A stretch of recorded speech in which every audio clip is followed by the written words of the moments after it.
Well, on my bench here today, I've got a little valve lapping tool.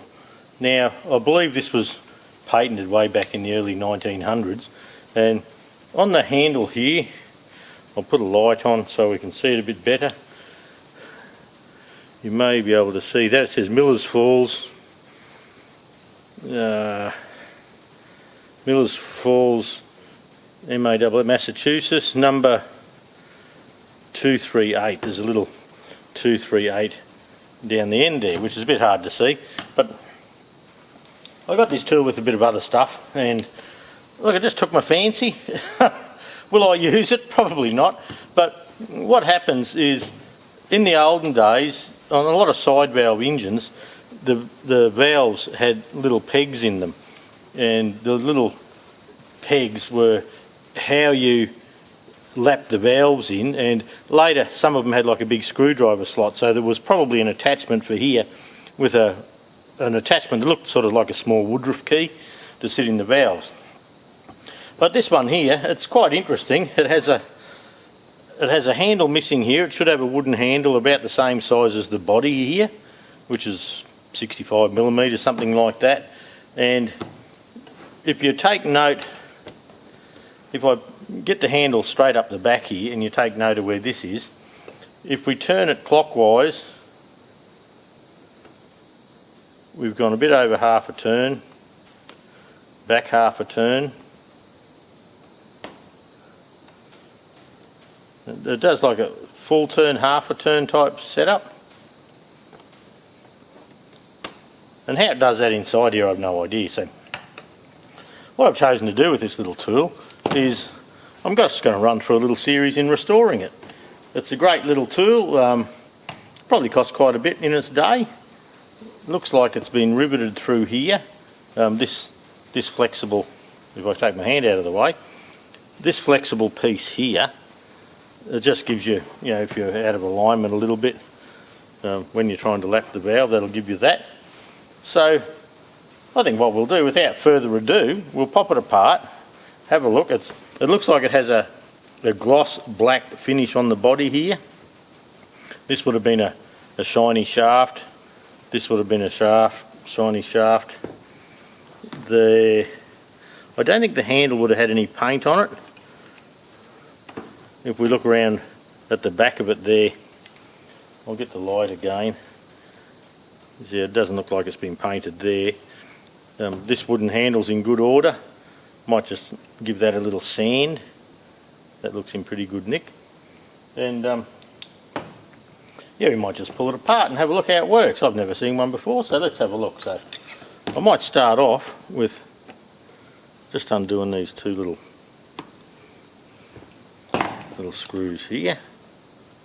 We'll get these off out of the way. And I notice they have a little detent there, and this little detent is up and this one's down, so one of them's, I'd say that one there is probably on back to front. So I'll just loosen them off.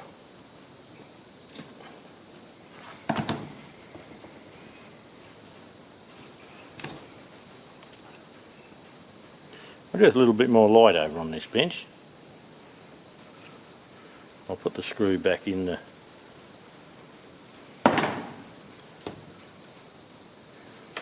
in. And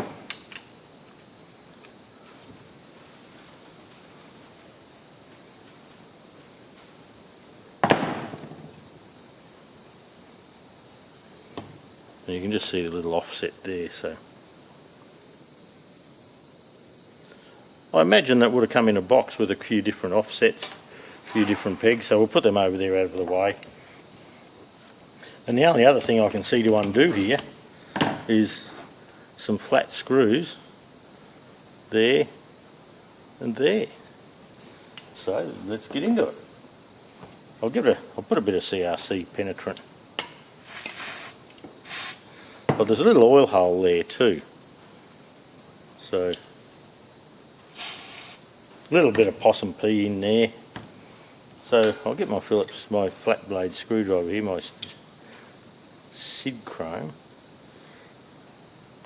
Oh yeah, that's coming.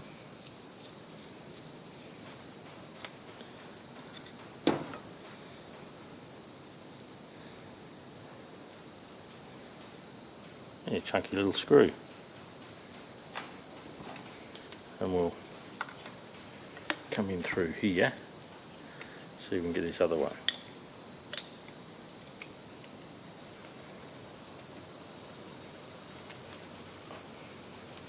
Quite firm.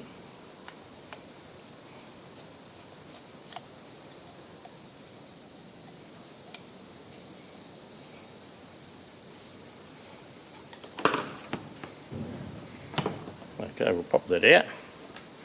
Let's turn this around. Okay, that looks like it's just a sprocket.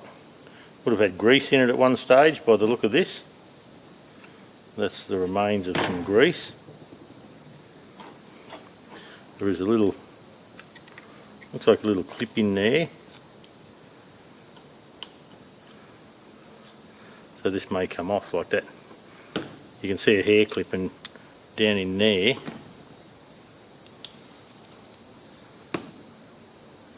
You can see the little ends down here. And there's the back of the clip there.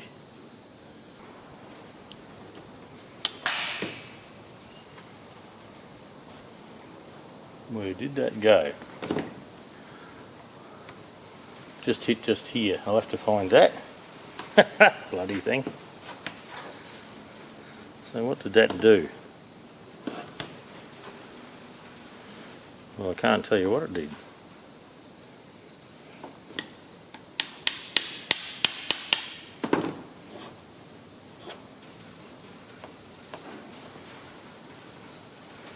I was thinking with that little boss there it might push up through there, but we'll leave that until we give it a bath and we can see what's going on. Now how does this work here? Okay, so you have two sprockets. One has 1, 2, 3, 4 down here. I'll see if I can put a bit more light on it there for you. So the sprocket on this side has 1, 2, 3, 4 teeth. Then the sprocket on the other handle, 1, 2, 3, 4, 5, 6, 7 teeth. 1, 2, 3, 4, 5, 6, 7. So when this takes over, when this side here takes over with a 7 tooth, this would do one full turn. With 4 it would do almost a full turn. So you can see there's a pin in here. There's a little pin holds it all together. And it looks like it was knocked in this way. So we'll go and get a little pin punch and we'll knock it back out and see how we go. There's very little grease in there though, like the whole housing is very, very clean in there. You can see what I'm looking at there. Alright, we'll go and get a couple of little punches and see if we can knock that out. Okay, so down there, if we go this way, I think if we hit this fella here, that will come down. You mightn't be able to see this because I have to see what I'm doing.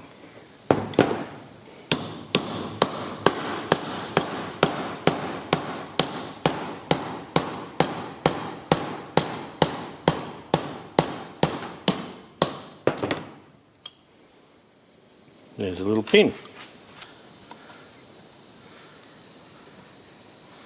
There we go.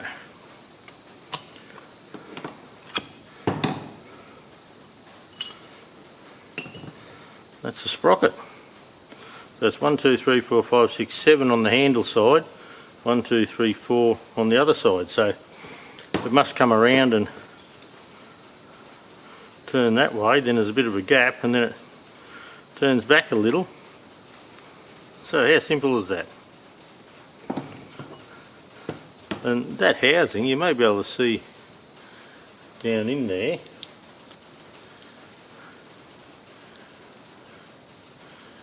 There's no lubricant, no nothing in there. The only lubricant at all is the grease on this end here. You can see there. So I'm not sure what taking that clip out would do down the other end there. Okay, I've got this little pin out through here now, and look, it was tight. I ended up having to drill it and just punch the little pieces out, and there's a little sliver of how it was. So very tight. I couldn't move it with my punches, so the sprocket now comes off. Little 7-tooth sprocket. Now there's a thrust washer here, and that takes the wear from the sprocket to the cast housing here. This cast housing comes off. Now that clip that was in there, that little spring clip, hair clip, I have no idea what it does. There's no groove for it to go in or anything at all. So yeah, I just don't know. And then on this end here, there's a little steel thrust washer. So it sits up in the end here, and as you push down, this wear surface here will go on the thrust, so that's okay. I might file, see how it's burred a little bit here, I might file those up when I get to that. But let's lay it all out on the bench and have a look. Okay, we've got it all apart now, all the parts that we have. So up here we have the little pegs that go in the end of the shaft here.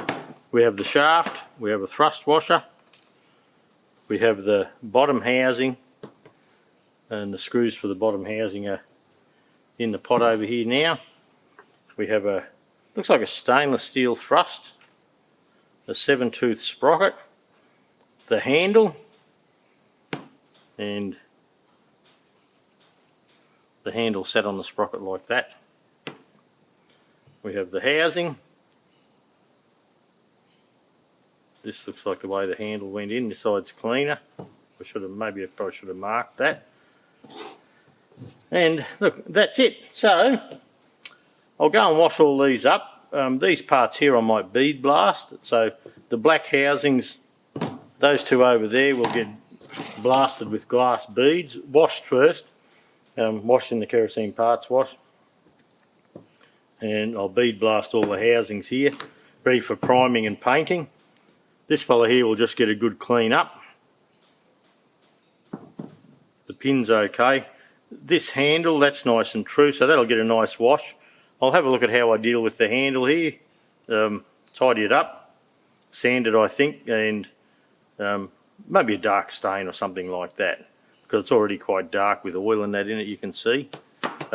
I do have to make a hand piece to go on here, so when you hang onto the top there, you can turn the handle so you have a handle. I have to make that. This just gets cleaned. This gets a bit of a polish up, a clean up through here. You can see the offset there, so the pegs come out here, so it's sort of in line with the shaft. A couple little burrs there that I'll file off the shaft, and yeah, we should be right to go together. But yeah, I think first up, I'll clean all these housings, and I'll just hook them in the sandblaster, and in the bead blaster I do it with glass beads because it's a nice fine grit, and that should help tidy it up a bit. I could possibly mask this off in masking tape and give this a very fine blast as well. It wouldn't take any of the finish off the handle there, so I may do that. So okay, that's it for pulling it apart. We'll be back in a bit.